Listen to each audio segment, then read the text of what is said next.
하겠습니다. 예, 후보자님. 네. 현재 국회의 우리 여대 야석 국면 또 야당과의 소통 역량 잘 알고 계시죠? 네.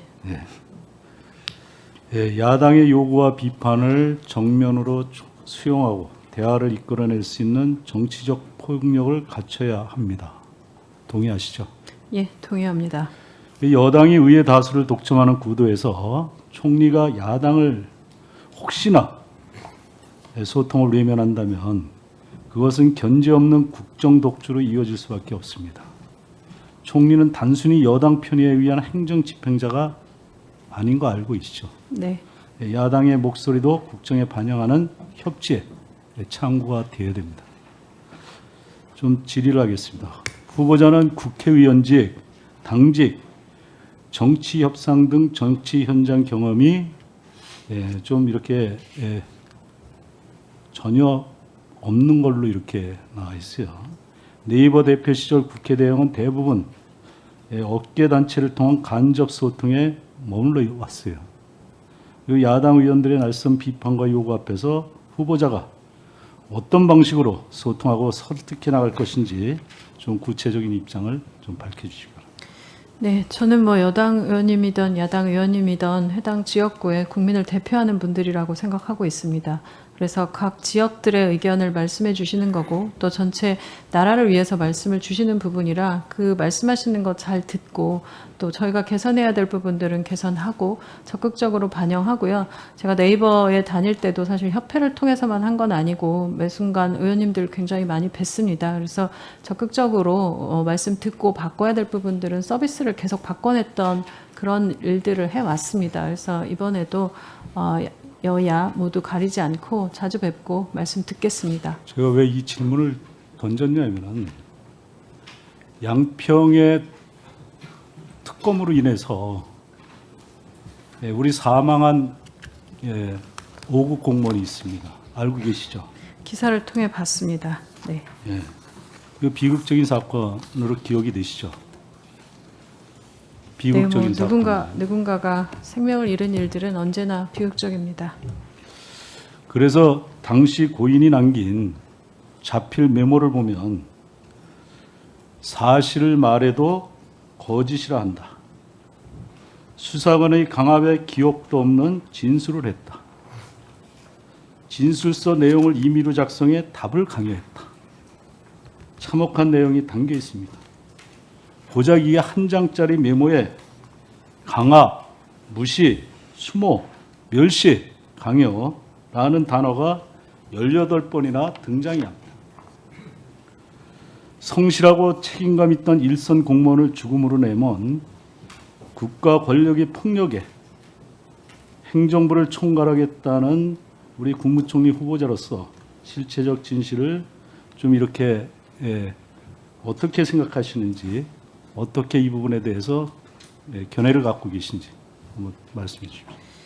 네, 제가 이 수사 내용과 관련된 부분에서는 제가 자세히 말씀드릴 수 있는 사항들은 아닌 것 같고 또 고인이 남기신 메모에 대해서 제가 언급하는 것도 적절치 않아 보입니다. 자, 그럼 제가 그냥 계속할게요. 저 메모뿐만이 아니고 고인의 유서에도 공포 분위기와 회유, 광려에 존재하지 않는 것을 진술했다. 없는 사실을 조작해 만든 느낌이 든다. 돌아가면서 회유하고 무시하며 시나리오를 짜놓고 그에 당했다. 바보 천치인가 보다.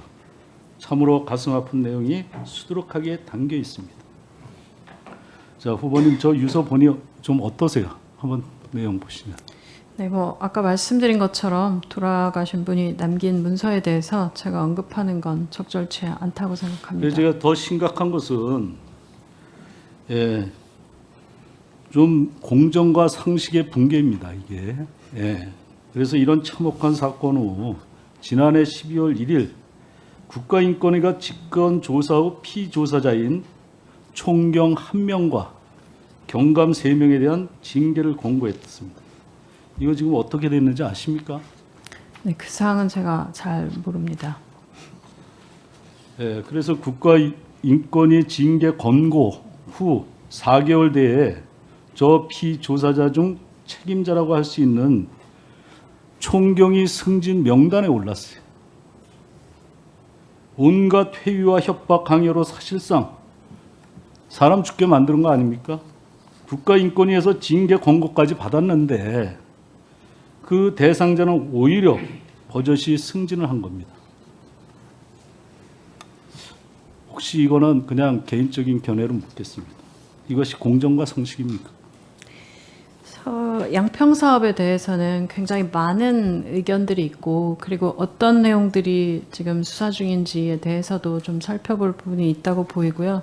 이 부분은 뭐 제가 자세히는 알지 못하는 부분이라 개인적인 의견을 제가 드리는 건 이제 적절치 않아 보입니다. 만약에 총리가 되신다면은 좀 이 부분에 대해서 좀 살펴달라는 얘기입니다. 네, 뭐 예, 그러겠습니다. 저도 이제 특검에 정말 이 앞에서 말씀드린 바와 같이 짜맞추기식 공작으로 예, 재판을 받고 있어요. 제가 지금 특검에서 진술한 내용이 재판부에서 바뀌는 내용이 한두 가지가 아닙니다. 증인으로 나와서 거기에 계속 지금 증인을 쓰고 있어요. 내가 하지 않는 말이 조서에 담겨 있다. 조서를 검토할 충분한 시간과 여유가 없었다고 하고 특검 조사 당시에 회유와 압박이 있었냐는 질문에 제대로 답을 못하고 증인들이 눈물만 흘리고 있어요. 이 부분에 대해서. 그래서 이 부분에 대해서 좀 공무원이 강압 수사로 목숨을 끊었습니다. 이 부분에 대해서. 그래서 앞에서 말씀드린 바와 같이 국무총리가 되신다면은 이런 부분에 대해서 좀 시정시킬 앞장설 용의가 있습니다. 지금 현재 특검이 진행 중인 사항이고 저는 수사 결과가 나오는 것에 대해서 수사 결과를 기다려야 되는 상황이라고 생각합니다. 지금 왜냐하면 이제 이거는 뭐 법이 그러니까 지금 돌아가신 공무원이 연금도 형제한테는 지급이 안 되고 다 국고로 들어갔어요. 그 부분이. 그래서 이런 부분이 이런 것은 좀 잘못되지 않았냐 이런 것을 말씀드리는 겁니다. 한번 이 검토할 용의가 있습니까? 네, 아까도 말씀드렸지만 특검이 수사 중인 사항에 대해서 제가 지금 현재 아니 한번 살펴볼 그런 네네 알겠습니다. 제가 또 이어서 질의하겠습니다. 지금 후보자님 지금 세계는 반도체 패권 전쟁에서 살아남기 위해서 자국 기업에 수십조 원을 쏟아부으면서 속도전을 벌이고 있는데 이런 현실을 잘 알고 계시죠? 네, 그렇습니다. 그런데 잊을만 하면 정치권 일각에서 이미 공사가 진행 중인 용인 반도체 클러스터를 호남으로 이전해야 한다는 주장이 좀 가끔 나오고 있습니다. 이 부분에 대해서 어떻게 생각하십니까?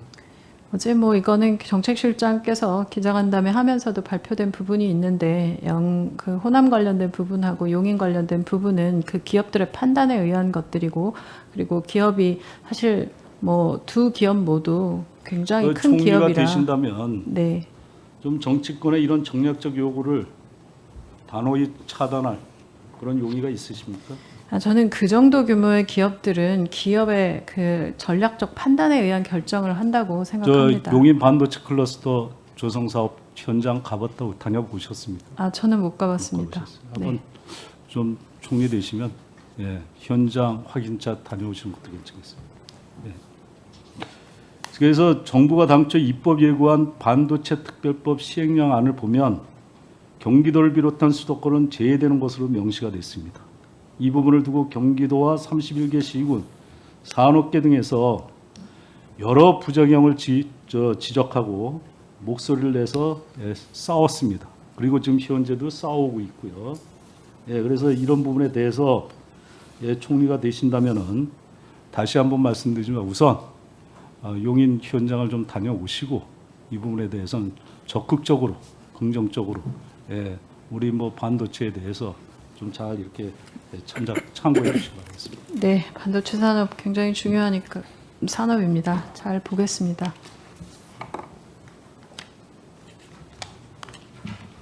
네, 마무리 되신 건가요? 네, 수고하셨습니다. 근데 김성교 의원님 제가 봤을 때 지금 청문위원으로서 후보자에게 본인과 관련된 사건을 직접적으로 언급하는 것은 국민들이 보기에 괜한 억측을 나올 수 있는 부분도 있다고 보입니다. 그래서 그 부분은 앞으로 자제해 주시기 바랍니다.